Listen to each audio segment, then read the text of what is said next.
I've got I Feel Pretty starring Amy Schumer. And from the moment I saw the trailers for this, I was really apprehensive because I think Trainwreck from Amy Schumer is one of my favorite films of the past however many years. And it's brilliant. And then her follow-up to it, Snatched, was a train wreck. So this is kind of like the make or break. Was Amy Schumer kind of a one-hit movie wonder, or is she going to have a long-lasting career in films? And unfortunately, after this one, I'm still like, I don't know if Trainwreck was lightning in a bottle. So the idea is that Amy Schumer's character gets brain damage and suddenly thinks she's gorgeous.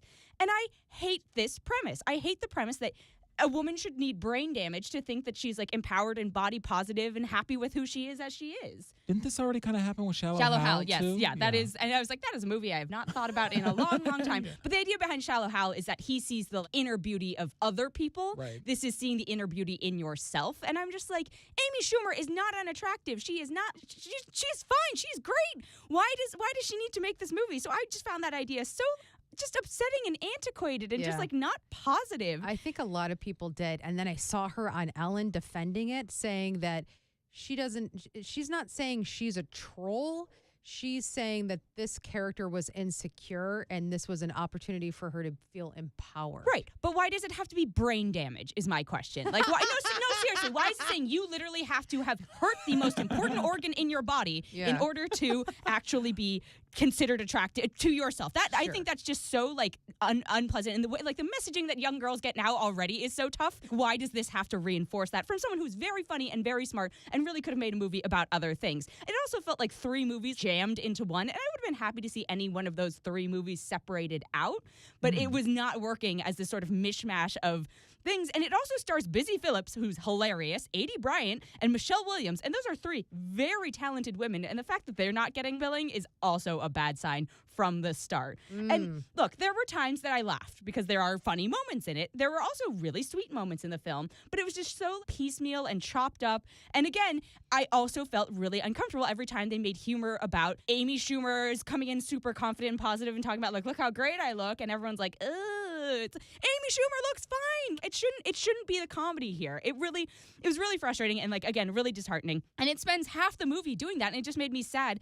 And there was a potentially redeeming storyline at the end, but then it's kind of undermined. So her character works for a cosmetics company. So at the end, it's still saying, like, hey, you know, I feel pretty as is, but also wear makeup. It's like, okay, well, the whole point of makeup is to not be you, you know? It's to, like, you're not fine as you are. You want to cover things up or do whatever. And again, it's fine if you wear makeup, but makeup is not sending the message of you're great as you are. Yeah. So I just felt the whole thing was just really kind of upsetting on all of those fronts. And I just, like, screw that noise. Be happy with who you are. Be confident. Be empowered. And it's 2018. Come on, we can do better than this. So I'm just so disappointed. And I can't support anyone going to see this film. I'm so happy that it's like a female-led comedy, but it's not funny enough and it's not empowering enough to deserve that. And so I'm only going to give it 1.5. Oh, dang. Yeah.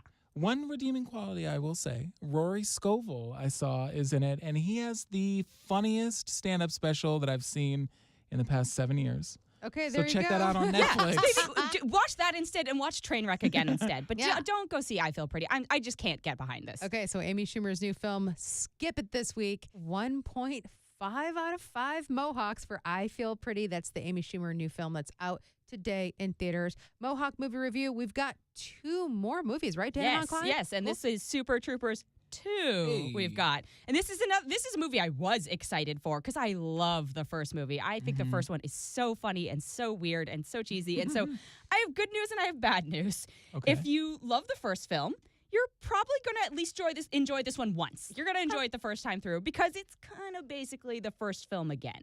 They didn't exactly reinvent the wheel here. But, you know, if you love the first one, it's like, okay, it's a couple new jokes, it's the same plot. It's almost more or less the same plot. If you haven't seen the first film, you are definitely not going to see this one cold. There's no point in going to that. Just watch the first one somewhere. So the premise behind this one is that it's the same cast, and this time, you know, they're zany state troopers. And so a city in Canada is getting absorbed into Vermont is the idea. They're like, oh, the zoning laws are actually wrong.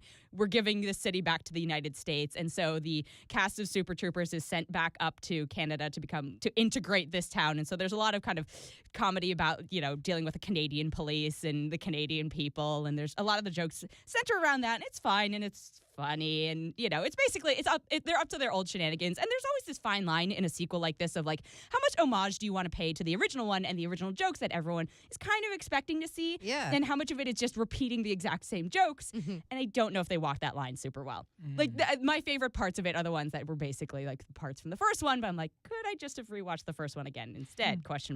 So note that it comes out on 4/20. That's a very deliberate choice. What is that? It's a Friday. It is 4/20? Yeah, It's 4/20. today, yeah. Yes. Today's Today is 4/20, Friday. Arthur. Friday 4/20. What does that Are you mean? still drinking the beer from Beer for Breakfast yesterday? Yes. It's real flat beer at this point. Then. Yeah. But take what you will from that and the implication of how you might want to go see this movie.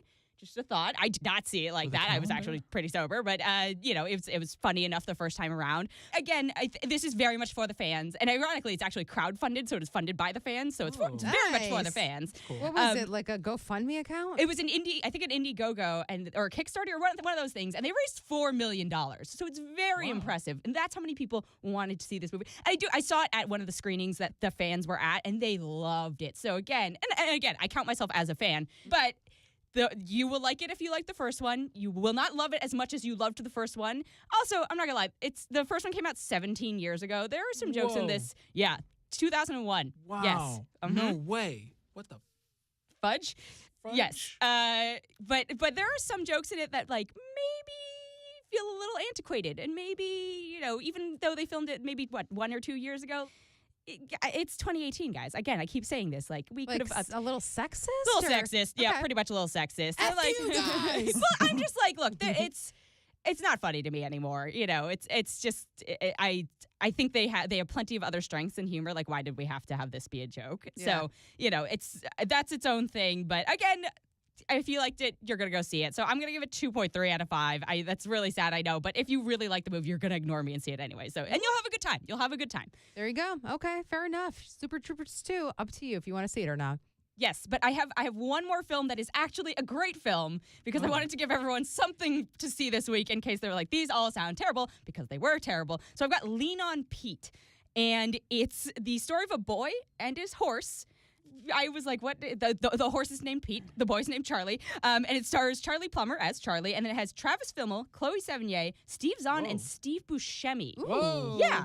And Steve Buscemi has never been nominated for an Oscar. And I'm flagging this one because I'm like, I think he has an outside chance of getting nominated for like a supporting Oscar in this. Cool. It fits the metrics of like an Oscar film, even though it came out in, April. But it's a good movie. I was not expecting it at all. It's 2 hours long, but it feels longer than that in a good way, and I rarely say that. Usually I'm like complaining about run times, but this I was like, no, I feel like we went on a really interesting like complete journey during the course of this film, and it didn't feel like 2 hours, and it didn't feel, it was just a comprehensive moment in time for this character. And so it follows the kid Charlie, and he lives in some pretty awful conditions. Like, I feel like we don't see like American poverty that much. Florida Project last year did a great job of kind of showcasing the lesser known nooks of the U.S. that like we don't always see. So he lives in like some really terrible conditions, and he takes up a job at a local racetrack working for Steve Buscemi's character, who owns a bunch of horses. And this is like a ghetto racetrack. This is like I grew up like if Golden Gate Fields like was like the Ritz-Carlton. That's the comparison of how janky these racetracks are. And he develops this bond with a racehorse named Lean on Pete, and it follows their relationship and journey, and a bunch of insane things follow, and I won't spoil those because I was, again, not expecting a lot of the things. This movie got dark, real dark, but it also has a lot of like positive it's a journey. It's got peaks, it's got valleys. There are some really great performances. Steve Zahn plays a homeless man, and he is intense, and it is great. I was like, this is probably the best acting Steve Zahn has done, aside from the last Planet of the Apes movie when he was a mocapped ape, and he was actually really good in it. But I'm not saying that's an insult. I think he was really great in that.